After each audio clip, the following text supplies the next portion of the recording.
Hi, this is Ravi. జగన్పై జరిగిన రాయి దాడి ఘటన ఆ పార్టీకి ప్లస్ అవుతుందనుకుంటే అది కాస్త బూమరాంగ్ అయితే కనిపిస్తుంది. ఎందుకంటే ఇది భద్రతా వైఫల్యం అని చెప్పి పోలీసులు ఇచ్చిన నివేదిక ద్వారా ఈసీ ఇప్పుడు సంచలన నిర్ణయం తీసుకోబోతుంది. ఆ సంచలన నిర్ణయం ప్రకారం రాబోయే రోజుల్లో భారీ స్థాయిలో మార్పులు చేర్పులు ఉండే అధికారుల్లో మార్పులు చేర్పులు ఉండే అవకాశం కనిపిస్తుంది. మరి ఈసీ ఎలాంటి చర్యలు తీసుకోబోతుంది, రాబోయే రోజులు ఏం జరగబోతుంది, ఇదే అంశంపై మనతో మాట్లాడేందుకు టీడీపీ అధికార ప్రతినిధి సూర్యదేవ లత గారు ఉన్నారు. లత గారిని అడిగి మరిన్ని వివరాలు తీసుకుందాం. మేడం నమస్తే. మేడం నమస్తే. సో నిన్న జరిగిన దాడి ఘటన మొత్తం చూస్తే భద్రతా వైఫల్యం కొట్టడం కనిపిస్తుంది. దీనిపై ఇప్పుడు నివేదిక కూడా ప్రిపేర్ చేసి ఈసీ సెంట్రల్ ఈసీకి పంపించాలి. పోలీసులు కూడా తమ నివేదికను రెడీ చేసి ఈసీకి ఇస్తారు. సో ఈసీ రాబోయే రోజుల్లో ఈ విషయం మీద మొత్తం ఎలాంటి చర్యలు తీసుకోబోతుంది, ఏమేమి చర్యలు తీసుకుంటే దీనికి వీటికి ఫుల్ స్టాప్ పడే అవకాశం ఉంది?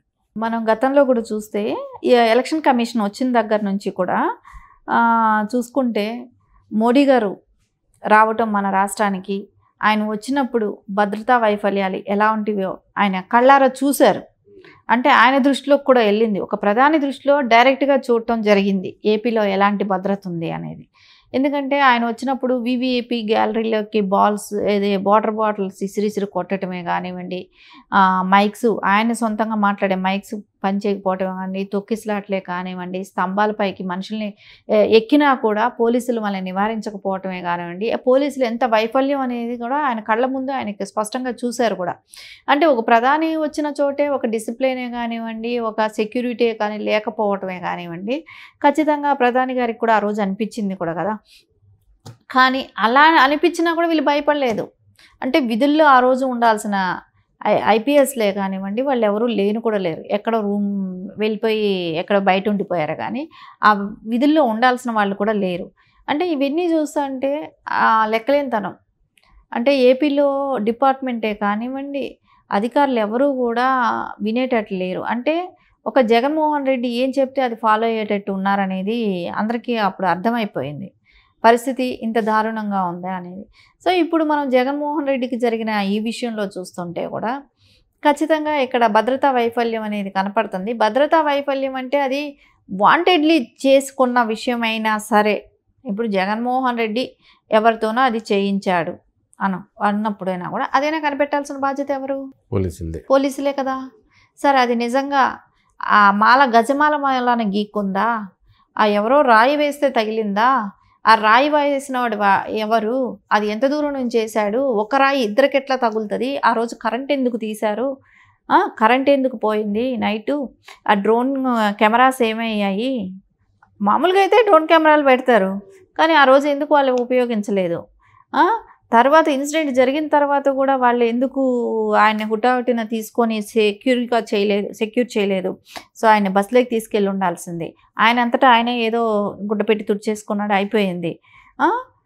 ఇవన్నీ చూస్తుంటే కూడా వీళ్ళు పార్టీలో కుమ్మక్క అయిపోయినట్టే కనపడుతుంది ఇక్కడ.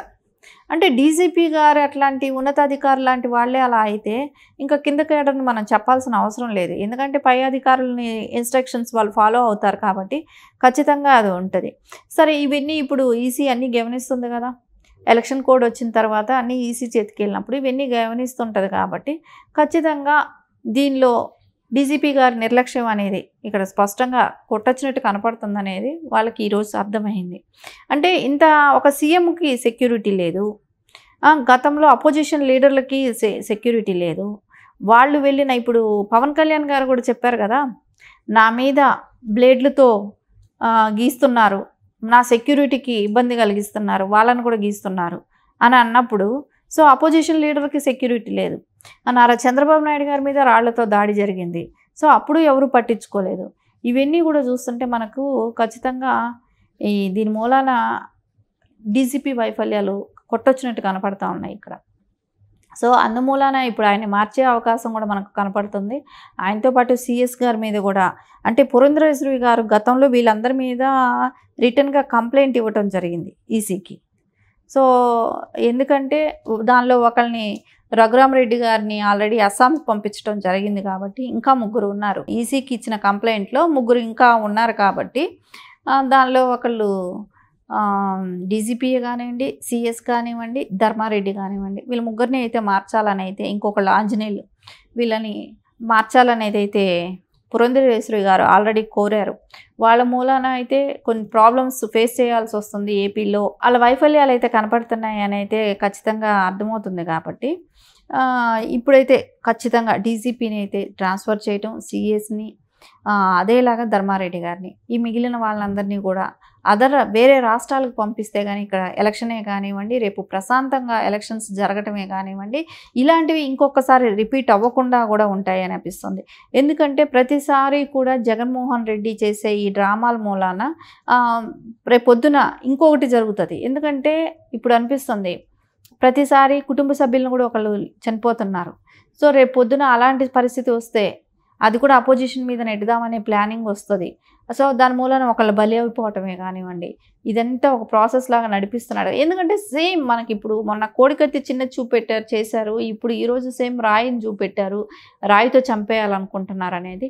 ఇవన్నీ చూసినప్పుడు మనకు ఖచ్చితంగా అనిపిస్తుంది కదా, ఇది జగన్మోహన్ రెడ్డి ఇవన్నీ వాంటెడ్లీ చేస్తున్నాడు, అధికారులను అడ్డు పెట్టుకొని చేస్తున్నాడు. అధికారులు జగన్మోహన్ రెడ్డి ఏం చెప్తే అది ఆయనకి తొత్తుల్లాగా పనిచేస్తున్నారు అనేది మనకు కనపడుతుంది.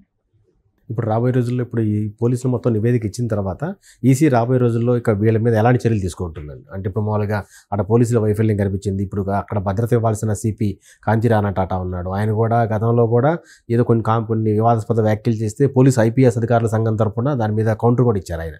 సో ఇప్పుడు కంప్లీట్గా ఆయన కూడా వైఎస్ జగన్కి వత్తాసు పలుకుతా మాట్లాడుతున్నారు. సో వీళ్ళ నేపథ్యంలో వీళ్ళ ప్రాంతంలో ఉన్నప్పుడు దాడిని ఇప్పుడు వీళ్ళ ప్రమేయం లేదని చెప్పలేము అని ఉన్నతంగా చేయడం, వీళ్ళ మీద ఎందుకు చర్యలు తీసుకోకూడదు ఎన్నికల కమిషన్?